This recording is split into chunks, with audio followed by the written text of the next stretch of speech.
الحمد للہ رب العالمین والعاقبۃ للمتقین والصلاة والسلام علی سید الانبیاء والمرسلین اما بعد فاعوذ باللہ من الشیطان الرجیم بسم اللہ الرحمن الرحیم وراودته التی هو فی بیتها عن نفسه وغلقت الابواب وقالت حیت لک قال معاذ اللہ انہ ربی احسن مثوایا انہ لا یفلح الظالمون ولقد ہمت به وہم بها لولا ان رأى برہان ربه کذالک لنصرف عنہ السوء والفحشاء انہ من عبادنا المخلصین واستبق الباب وقدت قمیصه من دبر والف یا سیدها لدى الباب قالت ما جزاء من اراد بأهلك سوءا الا ان يسجن او عذاب الیم صدق اللہ العظیم وصدق رسولہ النبی الکریم ونحن علی ذلک لمن الشاہدین والشاکرین قال اللہ تبارک و تعالی فی شان حبیبہ مخبرا وعامرا ان اللہ وملائکتہ یصلون علی النبی یا ایہا الذین آمنوا صلوا علیہ وسلموا تسلیما الصلاۃ والسلام علیک یا رسول اللہ وعلی آلک واصحابک یا حبیب اللہ۔ حضرات گرامی، میں نے آپ کے سامنے قرآن مجید کی سورہ یوسف کی آیت نمبر 23، 24 اور 25 تین آیات تلاوت کرنے کا شرف حاصل کیا ہے۔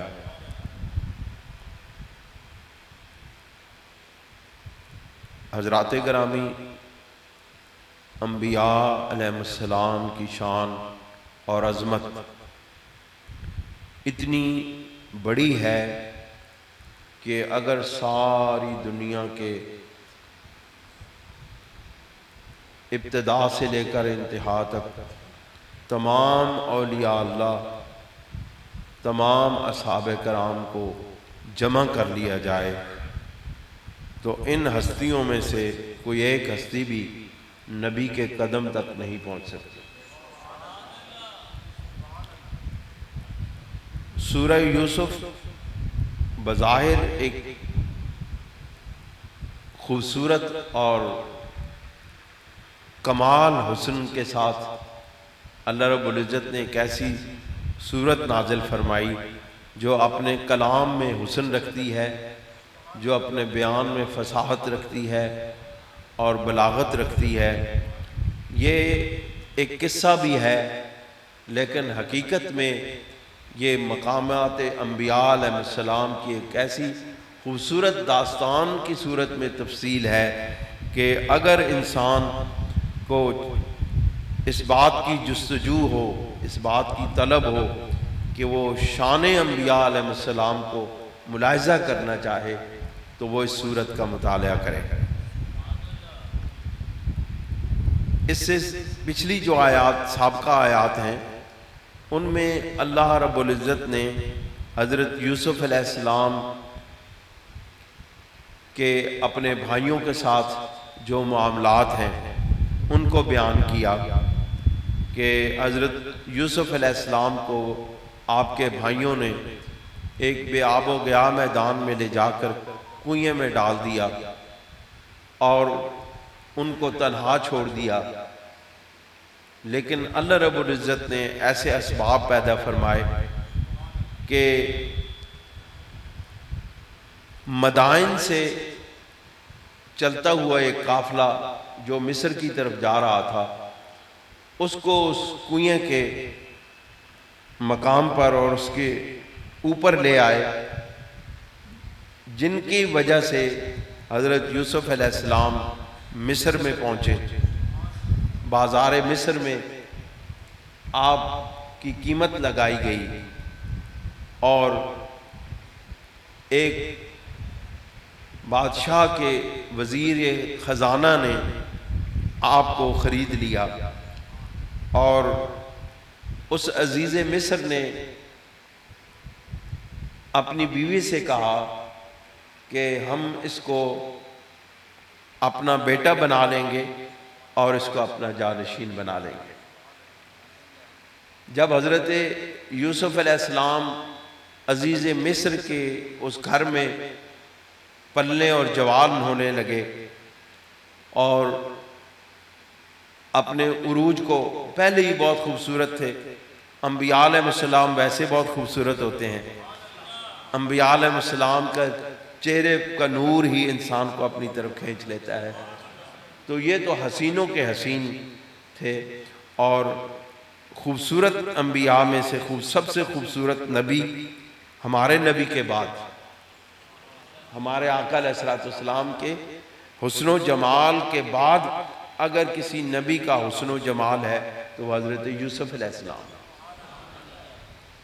آپ اس گھر میں رہنے لگے، بڑے ہونے لگے، لیکن اللہ رب العزت نے آپ کو، آپ دیکھیں کتنی آزمائشوں سے گزارا، جو جسمانی آزمائش سے گزارا کہ موت کے کنارے پر لا کھڑا کیا، آپ کو کنویں میں ڈال دیا گیا جہاں زندگی اور موت کے درمیان ایک دھاگے کے برابر بھی فاصلہ نہیں ہوتا، لیکن اللہ رب العزت نے وہاں سے اسباب پیدا فرمائے اور اللہ کریم آپ کو لے کر کے مصر کی حکومت کے مرکز میں لے گیا، اور وہاں عزیز مصر کے گھر میں رہنے لگے۔ تو اب آزمائشوں کا ایک اور سلسلہ شروع ہوا، پہلے جسمانی آزمائش تھی، اب روحانی آزمائش آ گئی، تاکہ انسانوں کو بتایا جا سکے کہ انبیاء علیہ السلام جس طرح ظاہر سے پاک ہوتے ہیں اس طرح باطن میں بھی پاک ہوتے ہیں۔ بات سمجھ؟ حضرت یوسف علیہ السلام کو اللہ تعالیٰ نے جسمانی تکلیفوں مصیبتوں سے گزار کے بتا دیا کہ ہمارے نبی ظاہری طور پہ بھی پاک ہیں اور باطنی اور روحانی خرابیوں سے بھی گزار کے، ان آزمائشوں سے بھی گزار کے بتا دیا کہ ہمارے نبی باطنی طور پہ بھی پاک ہوتے ہیں، ان کا ظاہر بھی پاک، ان کا باطن بھی پاک، یہ خود بھی پاک اور یہ پاک کرنے والے ہیں، خود پاک ہیں اور پاک کرنے والے ہیں۔ بہرحال وہ عزیز مصر کی بیوی، اس کی نیت میں فتور آ گیا، اس پر اپنے خواہشات نفسانی کا غلبہ آ گیا، اور اس کا ذکر قرآن مجید نے الفاظ میں کیا، وراودتہ التی هو فی بیتہا عن نفسہ، اور بہلانے پھسلانے لگی انہیں وہ عورت جس کے گھر میں وہ تھے، اپنے طرف مائل کرنے لگی، اپنی طرف دعوت دینے لگی، حالانکہ عزیز مصر نے کہا تھا کہ ہم ان کو اپنا بیٹا بنا لیں گے، ان کو اپنا بیٹا بنا لیں گے اور اپنا جانشین بنا لیں گے، لیکن نیت اس عورت کی خراب ہو گئی، فتور آ گیا۔ اب آزمائش نبی کی تھی، اس عورت کی آزمائش کی تھی، نبی کی آزمائش تھی، تاکہ لوگوں کو بتا دیا جائے کہ اے لوگوں جو ہمارے قریب ہوتے ہیں ہم ان کو کس طرح محفوظ رکھتے ہیں، تاکہ لوگوں تم اللہ کے ساتھ جڑ جاؤ، اللہ کے ہو جاؤ، اللہ والے بن جاؤ، تاکہ اللہ تمہیں ہر آزمائش، ہر تکلیف، ہر مصیبت، ہر گندگی، ہر ناپاکی سے پاک کر دے اور ہر خرابی سے دور کر دے۔ بات سمجھ آ رہی ہے کہ نہیں؟ اس نے جو عزیز مصر کے گھر میں جو رہتی تھی، جس کے گھر میں سرکار حضرت یوسف علیہ السلام رہائش پذیر تھے، اس کے نیت میں فطور آ گیا اور وہ آپ کو بہلانے پھسلانے لگی، اپنی طرف وائل کرنے لگی، حالانکہ اس کو یہ معلوم نہ تھا کہ انبیاء علیہ السلام کسی کی طرف نظر التفات اٹھا کے نہیں دیکھتے، وہ غیر کو دیکھتے ہی نہیں ہیں، ان کی نگاہوں میں ہر وقت اپنا رب ہوتا ہے، رب کے جلوے ہوتے ہیں، رب کے انوارات اور تجلیات ہوتی ہیں۔ اور یاد رکھو، جن کی نگاہوں میں وہ جلوے سما جائیں، جن کی نگاہوں میں مصطفیٰ کریم کے جلوے سما جائیں، وہ حسن و جمال جس دل کے اندر بیٹھ جائے، اس کو پھر کسی اور طرف دیکھنے کی ضرورت بھی باقی نہیں رہتی۔ تو اس نے ایک طریقہ اختیار کیا کہ حضرت یوسف علیہ السلام کو اپنے حسن و جمال سے مائل کرنے لگی، وہ بھی خوبصورت عورت تھی، اپنی طرف مائل کرنے لگی۔ وَغَلَّقَتِ الْأَبْوَابَ، اور اس نے دروازے بھی بند کر دیے، اس نے اپنے گھر کے سارے دروازے بند کر دیے، اس نے اپنے گھر کے سارے دروازے بند کر دیے۔ اس کو معلوم نہیں تھا کہ یہ انبیاء علیہ السلام ظاہری اسباب کے محتاج نہیں، یہ ظاہری اسباب کے دیواروں کو توڑ کے تمام غیر اخلاقی اور غیر شرعی امور سے باہر نکل جاتے ہیں۔ یہ وہ ہستیاں ہیں جن کے گرد دیواریں بنانے سے ان کو قید نہیں کیا جا سکتا، جن کے گرد اسباب کا حصار کھینچنے سے ان کو مقید اور قید نہیں بنایا جا سکتا۔ کیوں؟ ان کی لا اپنے رب سے لگی ہوتی ہے، جو تمام اسباب کا پیدا کرنے والا ہے، جو تمام اسباب کا مالک ہے، جس کی دسترس میں، جس کی قدرت میں تمام دنیا کائنات کے اسباب ہیں۔ وہ اپنے نبی کو ایسا محفوظ رکھنے کی قدرت رکھتا ہے کہ تمام کائنات بھی اگر نبی کے خلاف ہو جائے، نبی کا اقبال بھی بیکار نہیں کر سکتے۔ اس نے سارے دروازے گھر کے بند کر لیے، لیکن اس کو معلوم نہ تھا کہ یہ انبیاء جو ہیں یہ دروازوں کے محتاج نہیں ہیں، ان کی لو صاحب قدرت کے ساتھ لگی ہوئی ہے۔ پھر اس نے کیا کیا؟ وقالت حیت لک، اور وہ کہنے لگی کہ تم میرے پاس آؤ، میری طرف آؤ، میرے پاس آ جاؤ۔ ایک بات یاد رکھیں، صوفیاء کا اصول ہے کہ جب سارے دروازے خواہشات کے بند ہو جاتے ہیں تو پھر اس وقت ایک دروازہ رب کی طرف کھلتا ہے، ایک دروازہ رب کی طرف کھلتا ہے۔ اورنگزیب عالمگیر کے دور میں ایک بزرگ تھے، مجذوب تھے، اس نے اس بات کا ارادہ کیا کہ میں اس مجذوب کو ملوں گا اور ان کے پاس جاؤں گا، لیکن وہ مجذوب جو تھے وہ اورنگزیب عالمگیر کو ملتے نہیں تھے۔ وہ جس شہر میں رہتے تھے، جب بھی وہ اس شہر میں آپ کو ملنے کے لیے آتا تو وہ بزرگ کسی اور دروازے سے باہر نکل جاتے۔ آپ کو معلوم ہے پہلے زمانے میں جو شہر ہوتے تھے ان کے گرد قلعے بنائے جاتے تھے اور ان کے گرد دیواریں بنائی جاتی تھی اور دروازے بنائے جاتے تھے۔ وہ اورنگزیب عالمگیر جس دروازے سے آتا وہ کسی اور دروازے سے باہر نکل جاتے، اس کو ملتے ہی نہیں تھے۔ یہ اللہ والے ایسے ہی ہوتے، یہ دنیا داروں کے ڈیروں پر اور ان کے پاس نہیں جاتے، لوگ ان کے پاس آتے ہیں۔ اس نے پھر ایک طریقہ اختیار کیا کہ اس نے سارے دروازے بند کرا دیے، سارے دروازوں پر اپنی فوج بٹھا دی اور ایک دروازہ کھلا چھوڑا کہ اس میں سے میں داخل ہوں گا، جس دروازے پر بھی وہ بزرگ مجذوب جائیں گے آپ نے ان کو پکڑ لینا ہے اور روک لینا ہے، میں نے ان سے ملاقات کرنی ہے۔ بالآخر ایسا ہی ہوا، اورنگزیب عالمگیر اس شہر میں داخل ہوئے اور ان بزرگوں سے ملاقات کا شوق ان کو وہاں تک لے گیا۔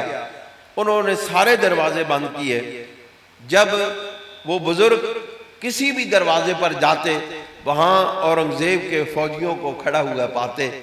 آپ پلٹ کے دوسرے دروازے پر آ جاتے، جب دوسرے سے تیسرے پر، تیسرے سے چوتھے پر، 10ویں 12ویں 15ویں دروازے تک پہنچنے کے بعد جب دیکھا ایک دروازہ کھلا ہے، وہاں جب گئے تو آگے سے اورنگزیب عالمگیر آ رہا تھا۔ انہوں نے کہا کہ میں تمہیں یہ سبق دینا چاہتا ہوں۔ ان بزرگوں نے کہا کہ میں تمہیں اس لیے نہیں ملا، میں تمہیں یہ سبق دینا چاہتا تھا کہ جب تیرے اوپر سب کے دروازے بند ہو جائیں گے، ایک تیرے رب کا دروازہ کھلا رہے گا۔ تو جب اس عورت نے سارے دروازے بند کر دیے تو پھر اللہ کی شان یہ ہے کہ حضرت یوسف علیہ السلام یہ فرمانے لگے، قال معاذ اللہ، قال معاذ اللہ، آپ فرمانے لگے مجھے اللہ رب العزت کی پناہ ہے، اور جو اللہ کی پناہ میں آ جاتا ہے اس کو کسی اور پناہ کی ضرورت نہیں رہتی۔ یہیں سے انبیاء علیہ السلام کی عصمت اور آپ کی پاک دامنی کا ایک سبق ملتا ہے اور ایک دلیل ملتی ہے کہ انبیاء علیہ السلام پاک دامن ہوتے ہیں، انبیاء علیہ السلام کا کردار پاک ہوتا ہے، انبیاء علیہ السلام کے کردار پر کوئی نقطہ اٹھا نہیں سکتا، کوئی انگلی اٹھا نہیں سکتا۔ حضرت یوسف علیہ السلام کے اس جملے سے معلوم ہوتا ہے کہ اس عورت کے اندر ایک غلط ارادہ تو تھا، لیکن حضرت یوسف علیہ السلام کے اندر غلط ارادہ نہ تھا، کیونکہ جب حضرت یوسف علیہ السلام نے اللہ کی پناہ مانگ لی، اللہ رب العزت کی پناہ میں آ گئے، تو پھر گناہ کا تصور بھی باقی نہیں رہا۔ آپ نے فرمایا پھر ایک اور بات، انہو ربی احسن مسوایا، کہ بے شک میرا وہ رب ذوالجلال۔ بعض کہتے ہیں، بعض صاحب نے یہ ترجمہ کیا ہے کہ میں جس کے پاس رہتا ہوں یہ میری پرورش کرنے والا ہے، اس نے مجھے جگہ دی ہے، اس نے مجھے مقام دیا ہے، تو میں اس محسن کا شکر گزار ہوں، میں اسے خیانت نہیں کر سکتا۔ لیکن انبیاء علیہ السلام کی شان یہ ہے کہ وہ لوگوں کو، انسانوں کو اپنی ربوبیت کا مدار نہیں مانتے، بلکہ اللہ رب العزت کو اپنے ربوبیت کا مدار مانتے ہیں۔ بندہ تو یہ خواہش، عام آدمی تو اس بات کا تصور کر سکتا ہے کہ وہ کسی کو اپنا مالک مان لے، کسی کو اپنا رب مان لے، کسی کو اپنا پرورش کرنے والا مان لے، لیکن نبی کی یہ شان کے خلاف ہے کہ وہ لوگوں کو دیکھے، انسانوں کی طرف دیکھے، نبی ہمیشہ رب کو دیکھے۔ انہو لا یفلح الظالمون، بے شک وہ ظالموں کو، بے شک ظالم فلاح نہیں پاتے۔ اب اگلی آیت جو ہے وہ بڑا نازک معاملہ ہے، عام طور پر جو معنی کیے جاتے ہیں وہ بہت نازک ہیں، میں انشاءاللہ اس میں سے نکال کے آپ کو لے کے جاؤں گا۔ وَلَقَدْ ہَمَّتْ بِهِ، اور تحقیق اس عورت نے ارادہ کر لیا تھا، قصد کر لیا تھا، وَهَمَّ بِهَا، اور وہ بھی قصد کر لیتے، حضرت یوسف علیہ السلام بھی ارادہ کر لیتے، لیکن آپ نے ارادہ کیا نہیں ہے۔ اس نے ارادہ کیا لیکن یوسف علیہ السلام نے ارادہ نہیں کیا۔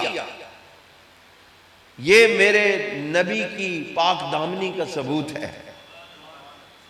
نبی ہمیشہ پاک ہوتے ہیں، نبی ہمیشہ پاک دامن ہوتے ہیں۔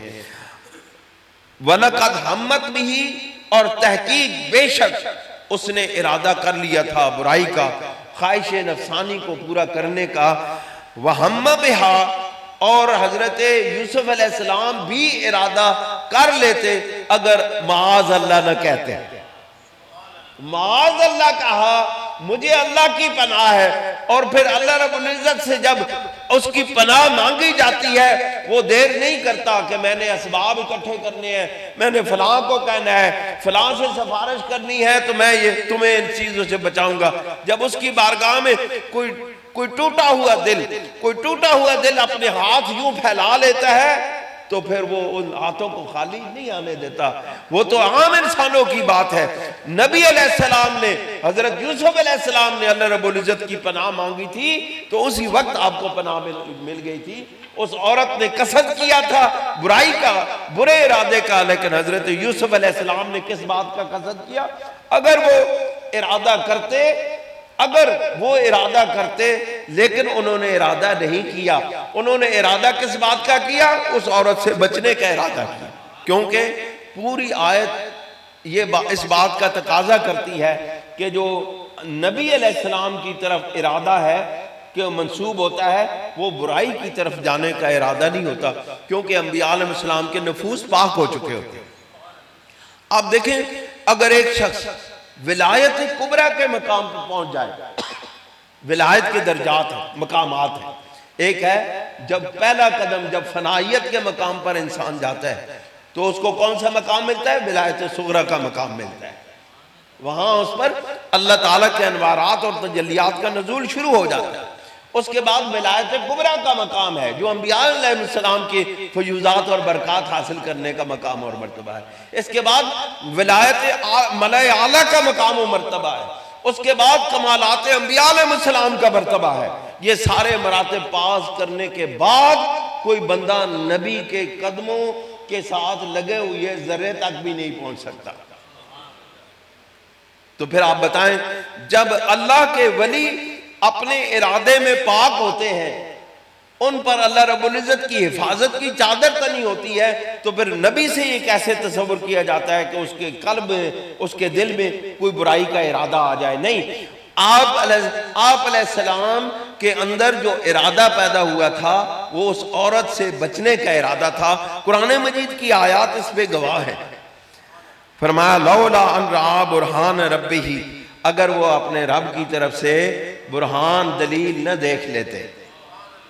یہاں پر مفسرین کرام فرماتے ہیں وہ رب کی برہان کیا تھی؟ حضرت یعقوب علیہ السلام اس مقام پر آ کے سامنے کھڑے ہو گئے۔ یعقوب علیہ السلام کہاں تھے؟ مدائن میں۔ یوسف علیہ السلام کہاں تھے؟ مصر میں۔ ایک گھر کے اندر قید تھے، ایک گھر کے اندر رہ رہے تھے۔ وہاں جب ان پر خواہشات نفسانی کے لیے ہوئی عورت نے حملہ کیا، آپ کے اخلاق پر کو نقصان پہنچانے کی کوشش کی، آپ پر الزام عائد کرنے کی کوشش کی، آپ کے کردار کو لوگوں کے سامنے تنقید کا نشانہ بنانے کا ارادہ کیا، تو پھر کیا ہوا؟ پھر اللہ رب العزت نے حضرت یعقوب علیہ السلام کی صورت پاک میں پاک آپ کے سامنے کر دی، اور حضرت مفسرین کرام لکھتے ہیں، حضرت امام فخر الدین رازی رحمۃ اللہ علیہ نے بھی اس نقطہ کو لکھا ہے۔ آپ فرماتے ہیں حضرت یعقوب علیہ السلام نے یوں کر کے آپ کے سامنے آ گئے۔ اب ادھر یہاں حضرت عیسیٰ علیہ السلام کھڑے ہیں، سامنے آپ کے والد گرامی حضرت یعقوب علیہ السلام کھڑے ہیں، اور آپ کو وہ کہہ رہے ہیں کہ چپ، اب بات نہیں کرنی ہے، اب کوئی کام نہیں کرنا ہے، قدم نہیں آگے بڑھانا ہے۔ اب دیکھو نبی کہاں ہے؟ مدائن میں۔ دوسرے نبی کہاں ہیں؟ مصر میں۔ کہاں سے کہاں تک فاصلے کم ہو گئے، ختم ہو گئے، اور حضرت یعقوب علیہ السلام اپنی مثالی صورت میں وہاں پہ پہنچ گئے۔ اور یاد رکھیں اللہ تعالیٰ جس طرح انبیاء علیہ السلام کو مثالی صورتیں عطا فرماتا ہے، حضرت امام ربانی رحمۃ اللہ علیہ یہ ارشاد فرماتے ہیں اپنے مکتوبات شریف میں کہ اللہ رب العزت اپنے اولیاء اللہ کو بھی مثالی صورتیں عطا فرماتا ہے۔ حضرت باقی باللہ رحمت اللہ علیہ کی ایک بندہ آیا، اس نے دعوت کی، آپ نے کہا ٹھیک ہے میں آؤں گا دعوت پہ۔ دوسرا آیا، اس نے کہا میں دعوت کرنا چاہتا ہوں، آپ نے کہا میں آؤں گا۔ اسی وقت بالکل بے عینی اسی وقت حضرت امام ربانی رحمۃ اللہ علیہ ارشاد فرماتے ہیں کم از کم 15-20 لوگوں نے ایک ہی وقت میں حضرت خواجہ خواجگان باقی باللہ رحمۃ اللہ علیہ کی دعوت کی، اور آپ ہر وقت، آپ اس وقت ہر گھر میں موجود تھے اور اس دعوت میں شریک تھے۔ جب وہ وقت گزرا تو جب لوگ اکٹھے ہوئے تو ایک کہتا تھا حضرت خواجہ باقی باللہ رحمۃ اللہ علیہ فلاں وقت میرے گھر میں تھے، دوسرا کہتا تھا وہ تو میرے گھر میں تھے، تیسرا کہتا وہ تو میرے گھر میں تھے، چوتھا کہتا وہ تو میرے گھر میں تھے۔ کیا ماجرا ہے؟ یہ سارے لوگ آ کے حضرت باقی باللہ رحمۃ اللہ علیہ کے پاس آ گئے اور آپ کے سامنے عرض کی کہ اے خواجہ خواجگان، یہ بات ہمیں بتائیں کہ آپ یہ کس طرح اتنے گھروں میں موجود تھے؟ آپ نے فرمایا اللہ رب العزت اور یا اللہ کو مثالی صورتیں عطا فرما دیتا ہے، وہ ایک جگہ پہ بیٹھ کے ہر جگہ موجود ہو سکتے ہیں۔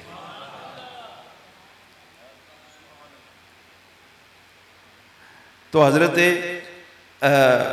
یعقوب علیہ السلام جب سامنے آئے تو آپ نے انگلی منہ پہ رکھ لی، کہا کہ بس خاموش ہو جاؤ، اب کوئی بات نہیں کرنی ہے۔ کذالک لنصرف عنہ السوء والفحشاء، آپ اللہ رب العزت فرماتے ہیں اس طرح ہم آپ سے برائی اور بے حیائی کو دور رکھنا چاہتے تھے۔ یہ طریقہ اختیار کیا تاکہ لوگوں کو معلوم ہو جائے کہ ہمارا نبی برائیوں کے اندر رہ کے بھی پاک ہیں۔ ہمارے نبی تمام تر دعوتوں، تمام تر مواقع موجود ہونے کے باوجود انبیاء علیہ السلام کا کردار پاک ہے۔ انہو من عبادنا المخلصین، بے شک وہ میرے خالص کیے ہوئے لوگوں میں سے تھے۔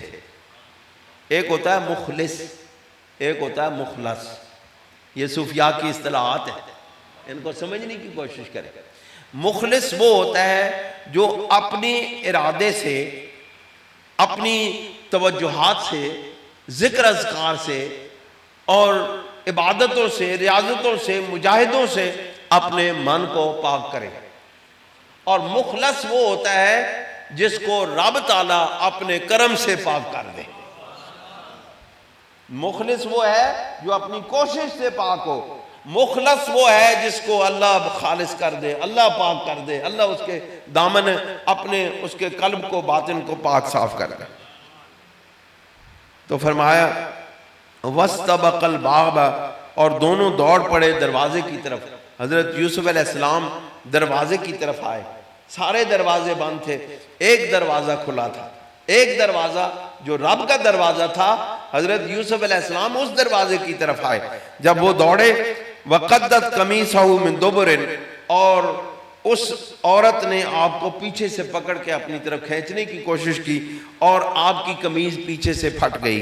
وَأَلْفَيَا سَيِّدَهَا لَدَى الْبَابِ، اور دونوں نے اس عورت نے اپنے خاوند کو اس دروازے پر کھڑا ہوا پایا۔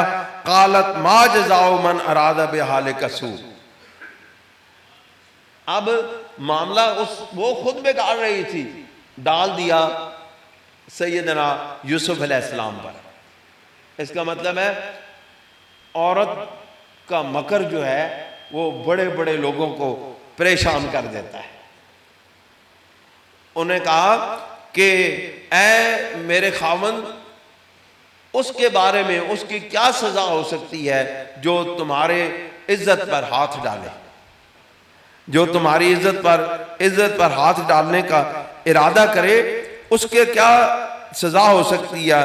وہ خود ہی آگے بولی، ان کو جواب نہیں سنا۔ آپ کو پتہ ہے عورتیں جواب نہیں سنتی ہیں، بیویاں کہاں جواب سنتی ہیں، وہ کہتی ہیں نہیں ساڑھی گل منی جائے، اسی جو کچھ کہہ رہی ہیں ٹھیک۔ انہیں خود ہی سزا تجویز کر دی، الا ان یسجن او عذاب الیم، یا دو سزائیں ہیں، یا تو ان کو قید کر دیا جائے یا پھر ان کو سخت ترین دردناک سزا دی جائے، اور یعنی کہ ان کو یا تو قتل کر دیا جائے یا ان کو قید کر دیا جائے۔